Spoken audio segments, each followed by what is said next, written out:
সুপ্রিয় দর্শক, colour content লাইফে স্বাগতম। সঙ্গে আছি আমি হাসান মাহমুদ। এই মুহূর্তে আমি অবস্থান করছি দেশের সর্ববৃহৎ সেচ প্রকল্প তিস্তা ব্যারাজ এলাকায়, যেটি লালমনিরহাটের হাতীবান্ধা উপজেলায় অবস্থিত।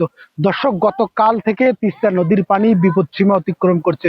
বর্তমান তিস্তা নদীর পানি বিপদসীমার 18 সেন্টিমিটার উপর দিয়ে প্রবাহিত হচ্ছে। এতে করে তিস্তার যে নিম্ন অঞ্চল, চর অঞ্চলগুলো আছে, সেগুলো পানিতে তলিয়ে গিয়েছে। কয়েক হাজার মানুষ পানিবন্দী হয়ে হয়েছে। শুধু মানুষ নয়, অনেক ফসলি জমির ক্ষতি হয়েছে। দর্শক, পানি নিয়ন্ত্রণে তিস্তা ব্যারাজের যে 44টি জল কাপাট আছে, সেটি খুলে দিয়ে পানি নিয়ন্ত্রণ করছে তিস্তা ব্যারাজ কর্তৃপক্ষ। আমরা কথা বলবো তিস্তা পারের এক কৃষকের সঙ্গে। আসলে বন্যায় কি কি ক্ষতি হয়েছে আমরা কথা বলার চেষ্টা করবো।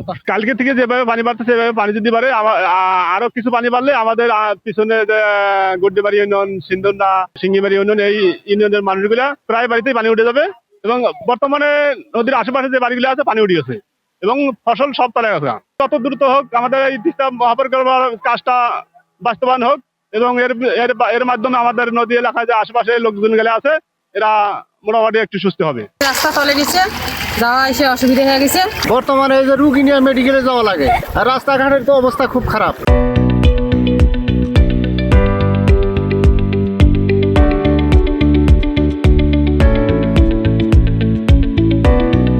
এখন এই যে পানির জন্য তো আমরা মেডিকেলে যাইতে পারি না, এমন অবস্থা। রিক্সা ভ্যান কিছুই চলে না। বাবা আমার অসুখ, আমার ঘরের ভিতরে পানি উঠছে, থাকতে পারি না। আমার নিজের যেমন আমার বাচ্চা কাচ্চা, আমার ভাই বেরাদার সবার বাচ্চা কাচ্চা আছে, এরা স্কুল কলেজ, এরা মাদ্রাসায় কেউ যাইতে পারতেছে না। আমরা সব সময় এই ধরনের বন্যা কবলিতে আমরা এইভাবে আমরা চলাফেরা করি।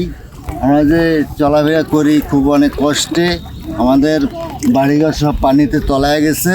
আমরা রান্না করি খাইতে পারি না। আপনার দেখেন আমাদের বাড়িঘরের অবস্থা, রাস্তাঘাট, আমরা অনেক কষ্টে আছি। রাস্তার উপর দিয়ে পানি চলাচল করে, মানুষ চলাচল করতে পারে না। মানুষের সমস্যা হয়, ফসলের সমস্যা হয়, বাচ্চা কাচ্চাদের সমস্যা হয়, স্কুলে যেতে পারে না, মাদ্রাসায় যেতে পারে না, অসুস্থ লোকেরা ডাক্তারের কাছে যেতে পারে না। তা আমি অনুরোধ করতেছি আমাদের চেয়ারম্যান সাহেবের কাছে, ইউনো সাহেবের কাছে, যাতে আমাদের এই রাস্তাটার জন্য কিছু বরাদ্দ দেয়। দর্শক, আমরা কথা বললাম তিস্তাপাড়ের এক কৃষকের সঙ্গে। তিনি আমাদেরকে জানালেন যে বন্যায় ব্যাপক ক্ষয়ক্ষতি হচ্ছে।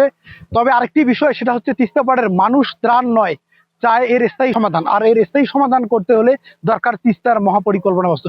দর্শক, আপনাদেরকে আবারও বলে রাখি যে তিস্তা নদীর পানি বর্তমান বিপদসীমার 18 সেন্টিমিটার উপর দিয়ে প্রবাহিত হচ্ছে। এতে করে তিস্তা ব্যারাজের যে 44টি জল কপাট আছে, সেটি খুলে দিয়ে পানি নিয়ন্ত্রণ করছে পানি উন্নয়ন বোর্ড। দর্শক, এই ছিল বন্যার সর্বশেষ খবর। পরবর্তী খবর জানতে কালের কণ্ঠের সঙ্গে থাকুন।